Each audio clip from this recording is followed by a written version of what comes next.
Hey everyone, Spicy Toast Gaming here. Hoping you're having a great week so far, or at least a great start to your week.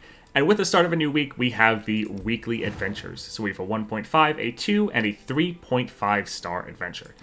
For the 1.5, we have Sneaky Sneaky. Round start, give each player's strongest unit elusive this round.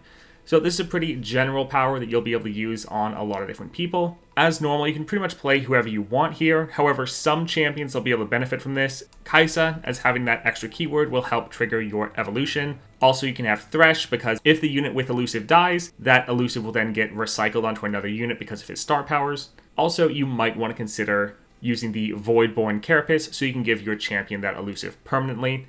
But really, as a hoist, you can kind of play whoever you want for this lowest star adventure. For the 2-star, we have Embrace the Current. When the player plays a spell, they refill 1 spell mana. And then Shifting Mist. Round start, if the foe has the attack token, they summon a Encroaching Mist. So you see that right here. Now the important thing is this is going to keep stacking up. So when I'm summoned, grant all Viegos and other Encroaching Mists everywhere 1/1. So since this is getting summoned every round, it's going to keep buffing up all subsequent Encroaching Mists. So this is somewhat putting a timer on your game. So you want to try to end a bit earlier so that you don't get overwhelmed by these Encroaching Mists getting too powerful. That being said, with Embrace the Current, this is going to be very nice for any spells deck. So Annie, Master Yi, Lee Sin, Nami, of course, Jhin, Varus, and then even some other decks that wouldn't necessarily be spells based but have a lot of spells in there. So like Samira is one that I would normally call that more of a unit-focused deck, but they do have a lot of spells they're also throwing in. So plenty of champions to use right here.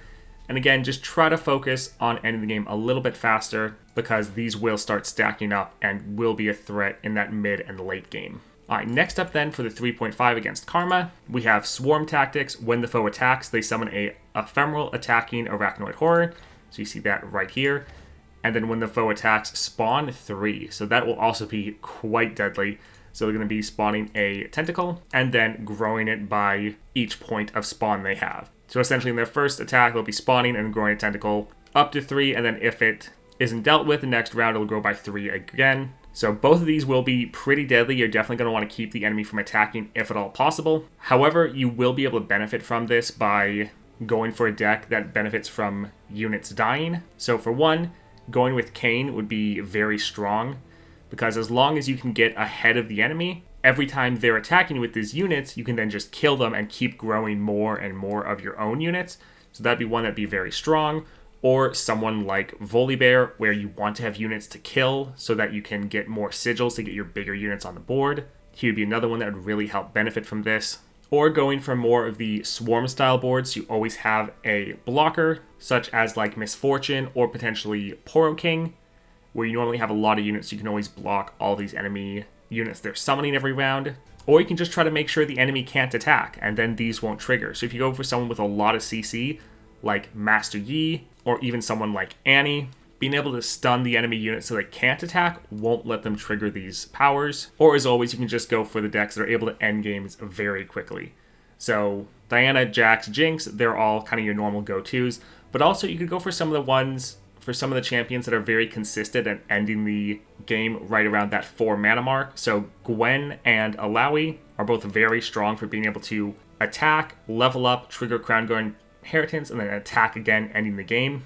So yeah, Gwen or Illaoi would be another very strong one, and the enemy would really only get like 1, maybe 2 attacks in at most. So there's a lot of different ways you can approach this one, and a lot of different champions that can utilize their own strengths to try to counter or even benefit from these different modifiers.